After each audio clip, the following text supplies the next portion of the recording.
नमस्कार दोस्तों, मैं राकेश ऑफ पेशी एकेडमी से। दोस्तों आज हम भारतीय अर्थव्यवस्था के अंतर्गत बजट को मेंस के आधार पर लिखना सीखेंगे। ध्यान दीजिएगा दोस्तों, जैसा कि हम जानते हैं पेपर 5 में 3 भाग है, भाग 1, भाग 2, भाग 3। भाग 1 में है दोस्तों भारतीय अर्थव्यवस्था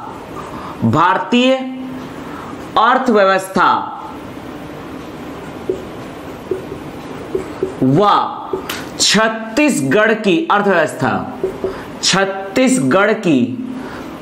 अर्थव्यवस्था, भाग 2 में है भारत का भूगोल और भाग 3 में है छत्तीसगढ़ का भूगोल। यह है दोस्तों भाग 3 में छत्तीसगढ़ का भूगोल। यह पकड़ना है भाग 1, भाग 2, भाग 3। भाग 1 और भाग 3 से आता है 2 नंबर, 4 नंबर, 8 नंबर और 15 नंबर के प्रश्न। 2, 4, 8 और 15 नंबर के प्रश्न। लेकिन भाग 2 से आता है दोस्तों 2, 4, 8 और 10 नंबर के प्रश्न। तो इस प्रकार से आज हम डिस्कस करने जा रहे हैं दोस्तों भारतीय अर्थव्यवस्था व छत्तीसगढ़ की अर्थव्यवस्था के अंतर्गत टॉपिक है बजट। टॉपिक है दोस्तों बजट, अर्थात यहां से जो प्रश्न आएगा यह आएगा दोस्तों 2 नंबर का प्रश्न, 4 नंबर का प्रश्न, 8 नंबर का प्रश्न या 15 नंबर का प्रश्न। तो आपको 2 नंबर के प्रश्न के लिखते समय बस ध्यान में रखना है कम से कम 2 फैक्ट दिखाना है, 4 नंबर के लिए कम से कम 4 फैक्ट दिखाने हैं और 8 नंबर के प्रश्न और 15 नंबर के प्रश्न की डिजाइनिंग में आपको मुख्य रूप से लिखना है दोस्तों भूमिका। आपको मुख्य रूप से लिखना है भूमिका और लास्ट में कर देना है दोस्तों मूल्यांकन। लास्ट में आपको करना है इसका मूल्यांकन। ध्यान दीजिएगा दोस्तों, जब आप 8 नंबर के प्रश्न की डिजाइनिंग करते हैं तो 8 नंबर का अर्थात मतलब होता है 100 शब्द लिखने हैं, अर्थात आपको लिखने हैं दोस्तों 10 लाइन। आपको 10 लाइन दिया जाएगा तो इस प्रकार से कम 1 या 2 लाइन मूल्यांकन कीजिए और बाकी लाइन आप दीजिए भूमिका में। यहां पर आपको दोस्तों भूमिका को भी आप बांट सकते हैं विभिन्न प्रकार प्रस्तावना तथा घटनाक्रम में। भूमिका को आप बांट सकते हैं प्रस्तावना और घटनाक्रम में। इसके बाद अगर आप डिजाइनिंग करते हैं 15 नंबर के लिए, अर्थात 15 नंबर में आपको लिखना है 175 शब्द अर्थात 18 लाइन। तो इस प्रकार से आप यहां पर 2 से 3 लाइन मूल्यांकन को दे सकते हैं, बाकी लाइन आप दे सकते हैं भूमिका को। भूमिका को आप फर्दर डिवाइड कर सकते हैं प्रस्तावना। ध्यान दीजिएगा दोस्तों, यहां डिजाइनिंग जो है इसमें भूमिका को फर्दर आप डिवाइड कर सकते हैं प्रस्तावना में, जिसमें आप इंक्लूड करोगे परिभाषा और बाकी दूसरा पार्ट रहेगा दोस्तों आपका आंकड़ा, अर्थव्यवस्था से संबंधित आंकड़ा। तो प्रस्तावना में आप भूमिका में आप प्रस्तावना दे सकते हैं जिसमें परिभाषा मुख्य रूप से रहेगा और भूमिका के दूसरा फेज में रहेगा दोस्तों आंकड़ा, जिसमें वर्तमान में जो भी आपको क्वेश्चन पूछा है उससे रिलेटेड आप आंकड़ा इसमें प्रदर्शित करेंगे और लास्ट में उसी आंकड़ों के आधार पर आप करेंगे दोस्तों इसका मूल्यांकन। यहां पर जो मूल्यांकन होगा इसमें हमें करना है दोस्तों ये आंकड़े के आधार पर समीक्षा, अर्थात यहां पर हमने इसको डिवाइड कर दिया है दोस्तों इस प्रकार से। मूल्यांकन में आपको मुख्य रूप से करना है दोस्तों समीक्षा। ध्यान दीजिएगा, और यहां पर कोशिश करना है नकारात्मक के साथ साथ सकारात्मक समीक्षा दिखाने की। लेकिन अगर बजट से संबंधित प्रश्न पूछा जाता है तो इसमें कोशिश करना है हमें सकारात्मक समीक्षा दिखाने की। ध्यान दीजिएगा दोस्तों, तो चलिए हम लोग डिजाइन करने जा रहे हैं बजट से संबंधित प्रश्न को।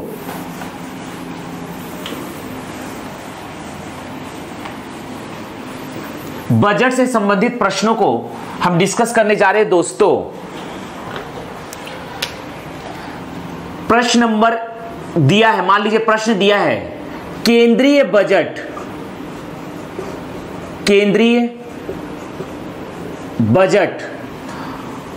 2020-21 की समीक्षा कीजिए। 2020-21 की समीक्षा कीजिए। मान लीजिए ये प्रश्न आपको दिया है दोस्तों, अंक 2 शब्द सीमा, अंक 2 शब्द सीमा 30, अर्थात इसके लिए आपको देगा दोस्तों 4 लाइन, इसके लिए आपको प्रोवाइड करेगा 4 लाइन, 1 2 3 एंड 4, इसके लिए आपको प्रोवाइड किया है दोस्तों 4 लाइन। तो आपको यहां पर बस ध्यान में रखना है कि अगर आपको 2 नंबर का प्रश्न पूछा है तो इसमें आप फैक्ट ओरिएंटेड आंसर ही प्रदान कीजिए। जैसे देखिए दोस्तों, केंद्रीय बजट 2020-21 की समीक्षा कीजिए, तो आप इसका प्रारंभ कर सकते हैं ध्येय वाक्य से। ध्येय वाक्य रखा गया है यहां पर, सबका साथ, सबका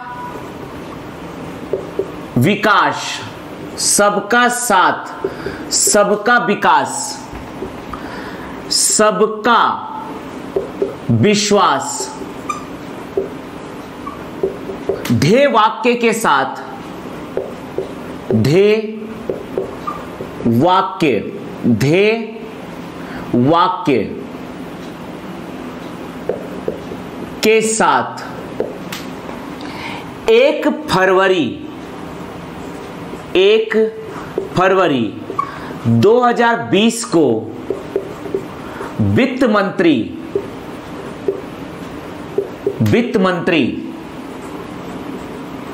निर्मला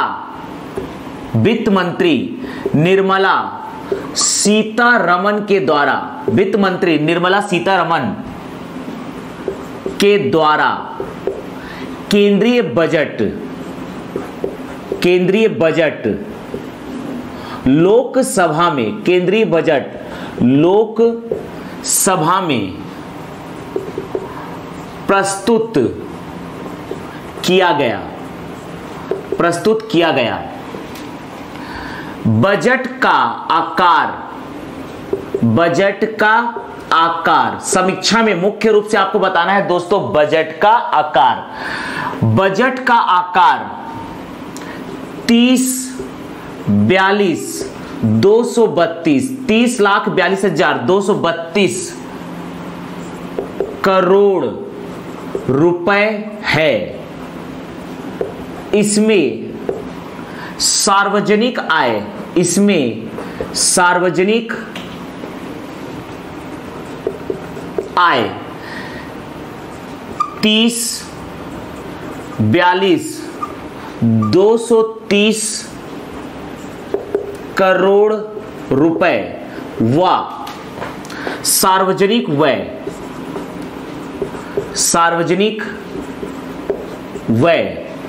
30,42,230 करोड़ रुपए है।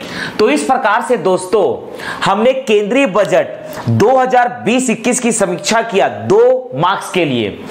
सबका साथ, सबका विकास, सबका विश्वास ध्येय वाक्य के साथ 1 फरवरी 2014 को वित्त मंत्री निर्मला सीतारमण के द्वारा केंद्रीय बजट लोकसभा में प्रस्तुत किया गया।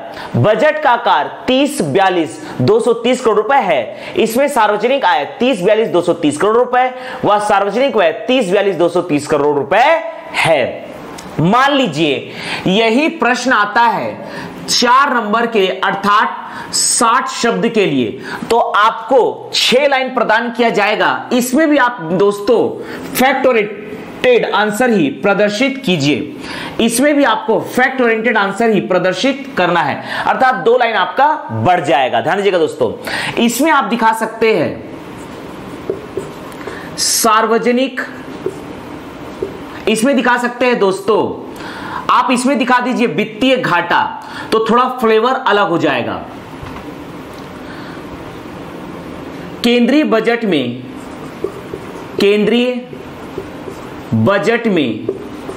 वित्तीय घाटा क्रमशः लिख सकते हैं आप राजस्व घाटा। थोड़ा सा फ्लेवर अलग करने के लिए हम वित्तीय घाटा दिखा रहे हैं। केंद्रीय बजट में वित्तीय घाटा क्रमशः राजस्व घाटा है दोस्तों आपका 2.7%, प्रभावी राजस्व घाटा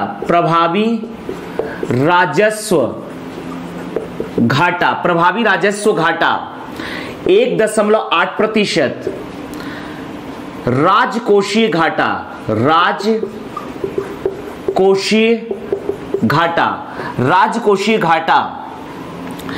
3.5% व प्राथमिक घाटा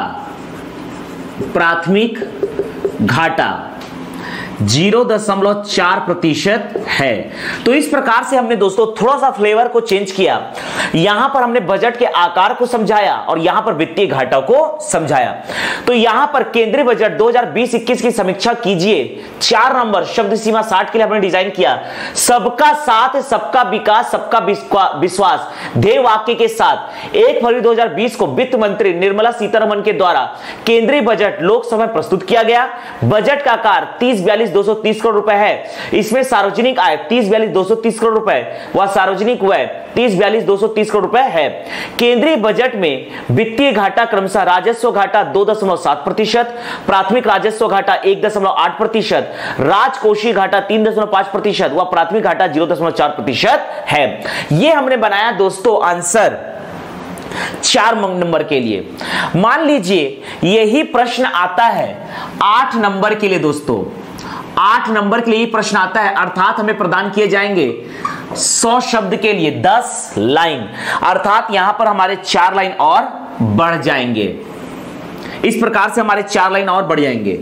1 2 3 एंड ये दोस्तों 4। ध्यान दीजिएगा, यहां पर जैसा कि हम फैक्ट ओरिएंटेड आंसर ही प्रदर्शित कर रहे हैं, हमने यहां पर बजट का आकार दिखाया है, सार्वजनिक आय और सार्वजनिक व्यय दिखाया है। इसके बाद हमने दिखा दिया दोस्तों बजट वित्तीय घाटा, लेकिन इसका आधा पार्ट हमारा बचा हुआ है। हम चाहे तो इसको कंटिन्यूअस लिखकर लास्ट में वित्तीय घाटा हम यहां पर समझा देंगे दोस्तों और लास्ट में, या चूंकि अगर हम इसको लिख चुके हैं तो इसका अगला पार्ट हम आगे प्रदर्शित कर देते हैं। इसके आगे हम प्रदर्शित कर सकते हैं दोस्तों सार्वजनिक आय के अंतर्गत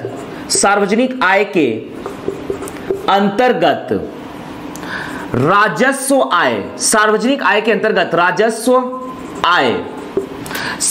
आय के अंतर्गत राजस्व आय 66.43% व पूंजीगत आय 100 में से इसको घटाएंगे तो पूंजीगत आ जाएगा दोस्तों, जो आएगा आपका दशमलव, यह आ जाएगा आपका 7, यह आएगा आपका दोस्तों 5, यह आपका बचेगा 33, अर्थात 33.57%। सार्वजनिक आय के अंतर्गत राजस्व आय 66.43% व पूंजीगत आय 33.53% तथा राजस्व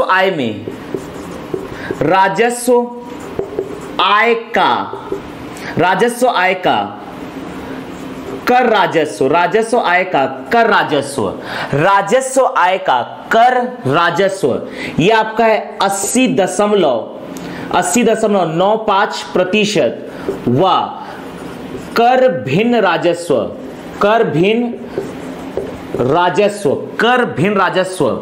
यह आपका है दोस्तों 19.05% है। इसके बाद हम सार्वजनिक व्यय को बता सकते हैं दोस्तों, सार्वजनिक व्यय के अंतर्गत, सार्वजनिक व्यय के अंतर्गत, सार्वजनिक व्यय के अंतर्गत राजस्व व्यय, राजस्व व्यय, सार्वजनिक व्यय के अंतर्गत राजस्व व्यय ये आपका है 86.45% व पूंजीगत व्यय। 100 में से 100 घटाएंगे तो पूंजीगत व्यय आ जाएगा दोस्तों। 100 में से घटाएंगे जो आ जाएगा दोस्तों आपका, ये आएगा आपका 13.55%। ये आपका आएगा, ये आएगा 55, ये आएगा आपका दोस्तों 13.55%, 13.55% है। अब आप लास्ट लाइन में मूल्यांकन कर सकते हैं, तो यहां पर लिखिए मूल्यांकन। मूल्यांकन में आप लिख सकते हैं बजट आकार 304230 करोड़ रुपए, बजट आकार 230 करोड़ रुपए का इस बात का घोतक है कि वर्तमान सरकार भारत के विकास के मार्ग में प्रशस्त है। लेकिन इतना लिखने के लिए भी हमारे पास लाइन उपलब्ध नहीं है दोस्तों। अगर आपके पास अच्छे से 2 लाइन उपलब्ध हो जाए तो आप मूल्यांकन कर सकते हैं। वर्तमान बजट आकार 304230 करोड़ रुपए इस बात का घोतक है कि वर्तमान सरकार भारत के विकास के मार्ग में प्रशस्त है। लेकिन अगर आपके पास जगह नहीं बचा है तो आप इस प्रकार से लिख सकते हैं वर्तमान बजट भारत के विकास में महत्वपूर्ण है, महत्वपूर्ण है। मैंने छोटा सा लिख दिया दोस्तों, वर्तमान बजट भारत के विकास में महत्वपूर्ण है। अगर मान लीजिए इसी प्रश्न को अगर हम डिजाइन करने बोलता है 15 नंबर के लिए, अर्थात हमें प्रदान किया जाएगा दोस्तों कुल 175 शब्द सीमा दिया जाएगा, अर्थात हमें दिया जाएगा 18 लाइन। ध्यान दीजिएगा दोस्तों, हमें दिया जाएगा 18 लाइन। ये 10 लाइन ऑलरेडी हमारे पास हो चुके हैं दोस्तों। 18 लाइन के लिए हमारे पास 8 लाइन और हमारे पास बढ़ जाएंगे। ध्यान दीजिएगा दोस्तों, 8 लाइन हमारे पास बढ़ जाएंगे। 1 2 3 4 5 6 7 और ये है दोस्तों 8। ध्यान दीजिएगा, तो यहां पर मूल्यांकन मत कीजिए। अब हमें मूल्यांकन सबसे लास्ट में दिखाना है। ध्यान दीजिएगा दोस्तों, तो अब हम दोस्तों अंक 15 शब्द सीमा 175 के लिए डिजाइन करने जा रहे हैं। आप यहां पर पैराग्राफ अगर चेंज कर रहे हैं तो ध्यान दीजिएगा दोस्तों, आपको यहां पर एक शब्द के लायक जगह छोड़ना पड़ेगा, एक शब्द के लायक जगह छोड़ना पड़ेगा। ध्यान दीजिएगा, तो इसके आगे हम डिजाइन करते हैं। ऐसा मार्क्स नहीं देना है, बल्कि मैंने आपको यह बताया कि एक शब्द के लायक आपको जगह छोड़ना है। इसके बाद आप लिख सकते हैं बजट में सार्वजनिक आय, बजट में सार्वजनिक आय, बजट में सार्वजनिक आय के स्रोत, बजट में सार्वजनिक आय के स्रोत, यह है दोस्तों स्रोत क्रमशः है दोस्तों। नंबर 1 आप लिख सकते हैं बजट में सार्वजनिक आय के स्रोत क्रमशः यह है दोस्तों वस्तु एवं सेवा कर, वस्तु एवं सेवा कर। बजट में सार्वजनिक आय के स्रोत क्रमशः बजट एवं सेवा कर, यह आपका है बजट एवं सेवा कर। यह है दोस्तों 18%, 18%। निगम कर 18%, निगम कर 18%। आयकर 17%। सीमा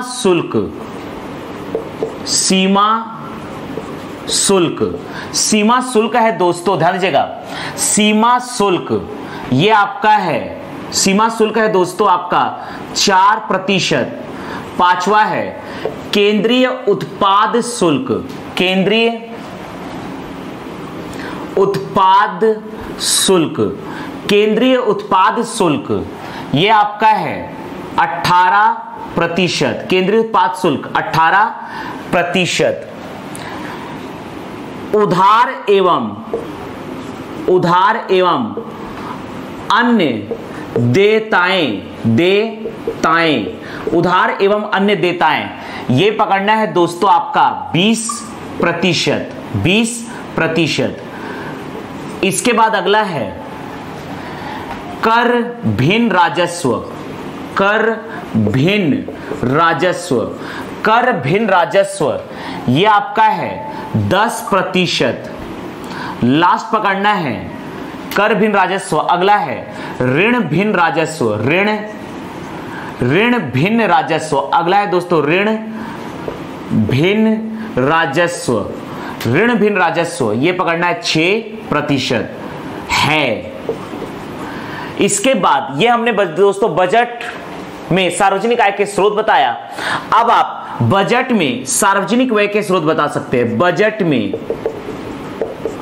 सार्वजनिक व्यय के स्रोत, बजट में सार्वजनिक व्यय के स्रोत क्रमशः नंबर 1 पकड़ सकते हैं दोस्तों कर व शुल्क में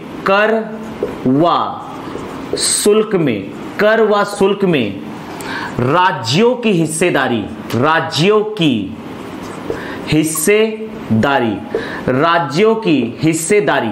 कर व शुल्क में राज्यों की हिस्सेदारी ये आपका है दोस्तों 20%। कर व शुल्क में राज्यों की हिस्सेदारी 20%। कर व शुल्क में राज्यों की हिस्सेदारी 20%। ब्याज अदायगी 18%। ब्याज अदायगी 18%। केंद्रीय क्षेत्र की योजनाएं, केंद्रीय क्षेत्र की योजनाएं इसमें खर्चा होना है दोस्तों कुल 13%। केंद्रीय प्रायोजित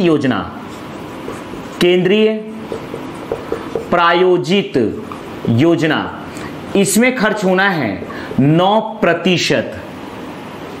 भारत सरकार जो सब्सिडी देती है, सब्सिडी का खर्चा है कुल 6%। रक्षा में खर्चा है 8%। रक्षा में खर्चा है दोस्तों 8%। इसके बाद अगला देखना है, रक्षा में है 8%। इसके बाद अगला है दोस्तों वित्तीय आयोग व अन्य नियंत्रण में खर्चा है, वित्तीय आयोग व अन्य नियंत्रण में खर्चा है दोस्तों 10%। अन्य व्यय है 10%। और लास्ट में पकड़ना है दोस्तों, लास्ट में पकड़ना है पेंशन में कुल खर्चा है 6% है। तो इस प्रकार से हमने सार्वजनिक आय और सार्वजनिक व्यय के स्रोत को बताया। और लास्ट लाइन में आप मूल्यांकन कर सकते हैं। मूल्यांकन बजट आकार 3042 230 करोड़ रुपए, 230 करोड़ रुपए। इस बात का घोतक है कि बजट आकार 3042 230 करोड़ रुपए, इस बात का घोतक है कि वर्तमान सरकार भारत के विकास के मार्ग में प्रशस्त है। लेकिन इतना लिखने के लिए भी हमारे पास जगह अवेलेबल नहीं है, तो इसको मैं शॉर्ट में लिखता हूं दोस्तों। लेकिन यदि आपके पास जगह बच जाए तो आप अच्छे शब्दों में मूल्यांकन कीजिएगा। बजट आकार 3042 230 करोड़ रुपए, इस बात का घोतक है कि वर्तमान सरकार भारत के विकास के मार्ग में प्रशस्त है। लेकिन यहां पर चूंकि मेरे पास जगह नहीं बचा तो मैं इसको शॉर्ट में लिख रहा हूं। बजट आकार 3042 230 करोड़ रुपए भारत के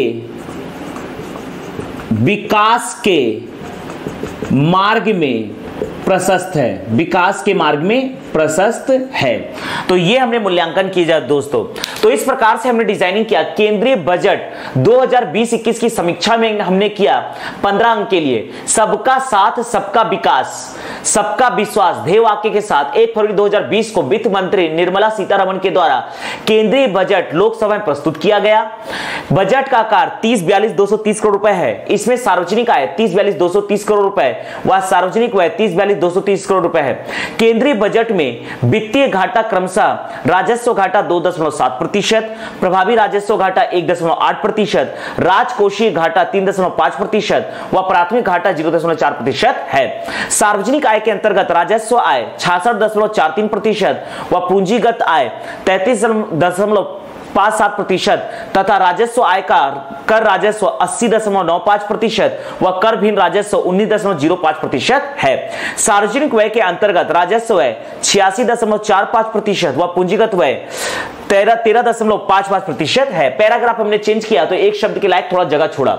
बजट में सार्वजनिक आय के स्रोत क्रमशः वस्तु एवं सेवा कर 18%, निगम कर 18%, आय कर 17%, सीमा शुल्क 4%, केंद्रीय उत्पाद शुल्क 18%, उधार एवं अन्य देयताएं 20%, कर भिन्न राजस्व 10%, ऋण भिन्न राजस्व 6%। बजट में सार्वजनिक व्यय के स्रोत क्रमशः कर व शुल्क में राज्यों की हिस्सेदारी 20%, ब्याज अदायगी 18%, केंद्रीय क्षेत्र की योजना 13%, केंद्रीय प्रायोजित योजना 9%, सब्सिडी 6%, रक्षा 8%, वित्तीय आयोग 10%, अन्य व्यय 10%, पेंशन 6% है।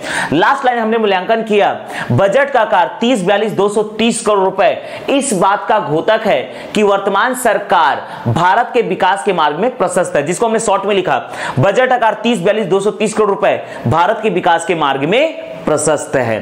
तो इस प्रकार से हमने दोस्तों मेंस के अकॉर्डिंग किस प्रकार से हम अर्थव्यवस्था में लिखते हैं ये हमने देखा।